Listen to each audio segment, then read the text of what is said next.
Afternoon friends. তো ভিডিওটা start করছি দুপুর থেকে আমি। এটা হচ্ছে 13ই মে সোমবারের ভিডিও। বিকেলবেলা বাপের বাড়িতে যাওয়ার আছে, তাই প্যাকিং করছিলাম, ভাবলাম এটাও তুলে নিই, ভিডিওতে একটু নিয়েই নিই। তো যা যা লাগে যাবতীয় জিনিসপত্র সেগুলো প্যাকিং করছিলাম, আর তোমাদেরকে দেখাচ্ছিলাম সেটাই।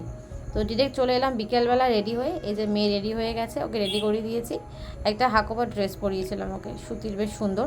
আর ওইদিকে গাড়ি বের করছে, আমি হাতে হেলমেট নিয়ে রেডি, হেলমেটটা পরবো সেটাই তোমাদের শো অফ করছিলাম। তো ওই যে বেরিয়ে পড়লাম। আর এই ভিডিওটা ফাস্ট করলাম কারণ ভিডিওটা অনেকটা লং ছিল। মেয়ে তো ক্যামেরা দেখলে একটু পাগল পাগল হয়ে যায়, দুষ্টুমি করে। আমরা এই বাড়ি গলি ছেড়ে বেরিয়ে পড়েছি, মেন রোডের দিকে উঠবো। আমরা যাব চৌরাস্তা হয়ে, এটা আমাদের গলি থেকে বেরিয়ে এই সামনের রোডটাই।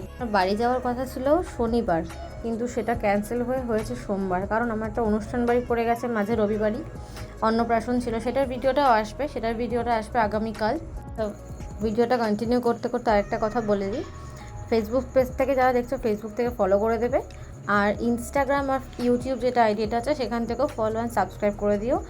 আমি লিঙ্কটা আইডিতে মেনশন করে দেবো। আসলে আমার যাওয়াটা যে কনফার্ম হবে সেটা আমি কাউকে বলিনি।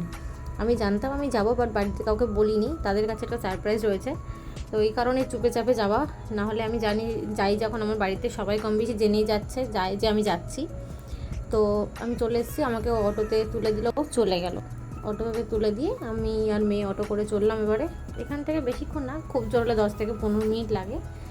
মেয়ের সামনে ক্যামেরা ধরলে মেয়ে একটু এরকম করে, খুব ভালোই লাগে, একটু আড়ে আড়ে দেখে কী হচ্ছে না হচ্ছে, খুবই আনন্দ। আর ঘুরতে যাওয়ার নাম শুনলে আমার মেয়েকে আর কে পায়।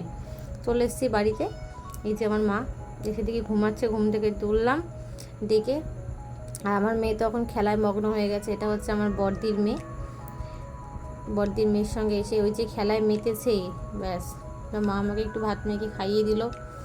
বাড়িতে এসে আমার একটু খিদে পেয়ে গেছে, মাকে বললাম, মা একটু মেখে আমাকে একটু খাইয়ে দিল, সেই স্বাদ।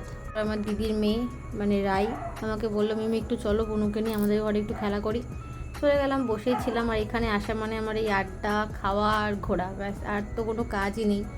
এই করতে করতে আমার দিন কেটে যায়। দেখছি আমার ঘরের দিকে যাচ্ছি। আমার ঘোরাফেরা আড্ডা তো চলতেই থাকবে। তোমাদের ভিডিওটা কেমন লাগলো কমেন্ট বক্সে জানাতে ভুলো না। ভিডিওটা এখানেই এন্ড করছি, দেখা হবে পরের ভিডিওতে। আজকের জন্য এইটুকুই, টাটা, সবাই ভালো থাকবে।